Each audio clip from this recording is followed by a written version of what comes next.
from the current 10 trillion to allow the country borrow more funds on deficit in the budget. Appearing before the Senate Committee, No Finance and Budget to justify why the ceiling should be raised, Treasury Cabinet Secretary Njuguna Ndung'u says the country is in dire need of funds to offset the budget deficit and enable the government arrest the deteriorating economy.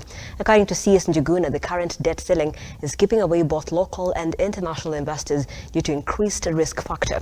Our reporter Henry Tender with more.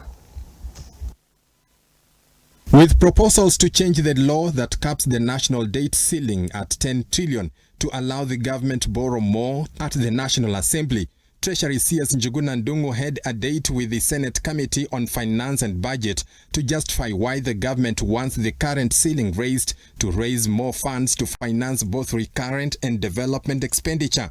CS Ndung'u now says there is an elaborate debt management mechanism in place to effectively handle the increase in debt. The sensitivity of debt and debt management is becoming very critical.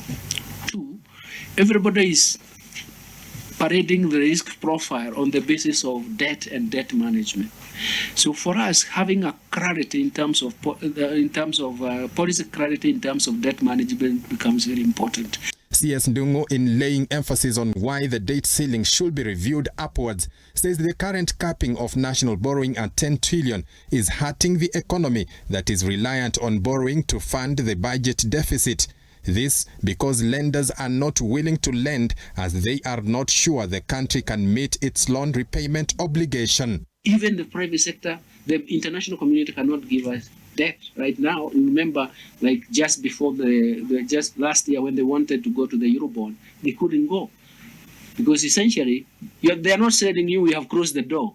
But if they set the rate at 20%, you can't go. You can't. You know, even yourself, if you walk to the bank and they tell you, yes, we are going to give you a loan. How long do you want it? How much? But given your risk profile, we are going to charge you 50% interest. You will not take it, isn't it? As pressure mounts on the government to deliver on pre-election promises, CS Njuguna is upbeat if the country can renegotiate debt repayment plan to prolong the repayment period, then the burden of national debt on economy will be removed. We negotiated a Eurobond for 10 years. You cannot roll out the projects that you really want. So we want to solve that problem in the long term, that we can go and we want to roll out a project. That project may take 5 years to build. By the time you start recouping returns from that project, we need to have more time. So we want to negotiate longer term. You can only do that on the basis of your risk profile. But also, you have to have space in your debt carrying capacity. Njuguna warns in case the debt ceiling is not raised, then the investors will keep shying away from investing in the country.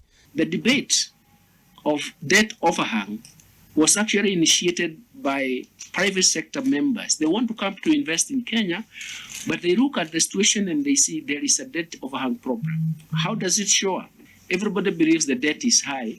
If the debt is high, the private sector computation is to say the government is going to raise future taxes to effect a transfer of resources to itself to pay debt. The Senate Committee probed further, seeking to establish why there is no reduction of the current debt despite government spending billions in repayment plan. So why we are having so much problems, as we say, and I can pronounce it and say, is because the first charge is the debt.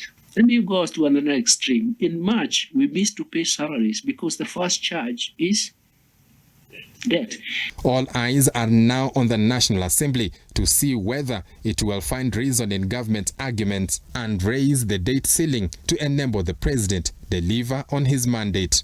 Henry Tende, Lookup TV. Thank you, Tende. Now to security matters. The government is planning